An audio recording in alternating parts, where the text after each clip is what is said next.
The truth occurs. Okay, so here is what I was going to vlog about. I'm just recording it just to take notes. Right, so there are these school shootings that happen from time to time. Every time it happens, the whole gun control debate comes up. And everybody's talking about how guns are the problem. And some people agree, some people disagree.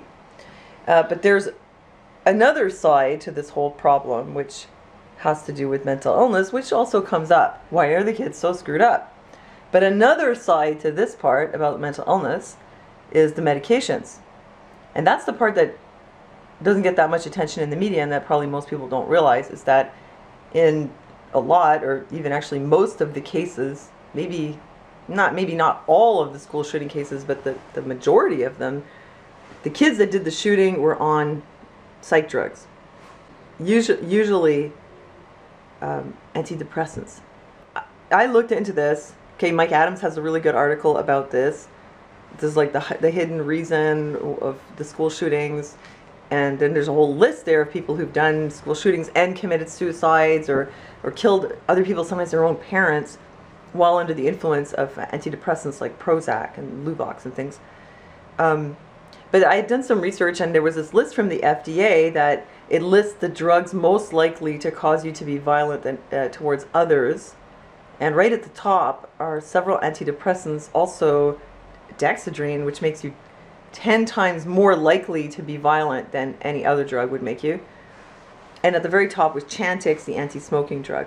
So there's that list. But I looked even deeper into it, and I found that there was it was like a meta-analysis of all the studies that have been looking at the connection between SSRI antidepressants and violence, but not just violence, but the underlying reason why people get violent like that, which is psychosis or mania or hypomania.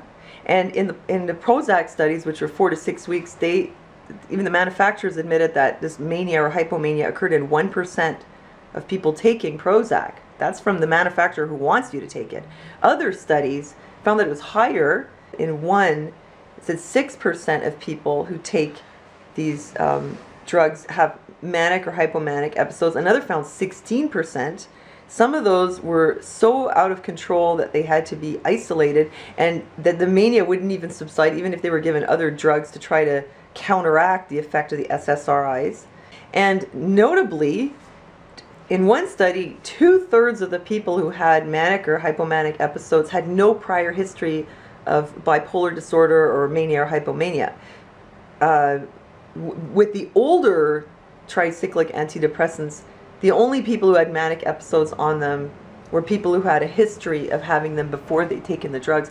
But with Prozac, you could be completely normal, I mean, not have any history of mania, and go really badly manic, psychotic on the drugs. I mean, these drugs make people crazy. They'll make you paranoid. You think the TV is talking to you. You get auditory hallucinations, commands telling you to kill. Really bad suicidal thoughts. I mean, they could be telling you to kill yourself. Some people get this feeling of like restlessness and jitteriness, or something they called akathisia, which is apparently really common. And it makes them so uncomfortable that they feel like the only escape is to kill themselves. And so what's really awful is that people don't realize how dangerous these things are. And not only that you could have side effects and make you feel bad, but that you could actually go so crazy that you might kill people. You might even kill your own children or your own parents or people at school. And they're being prescribed like candy.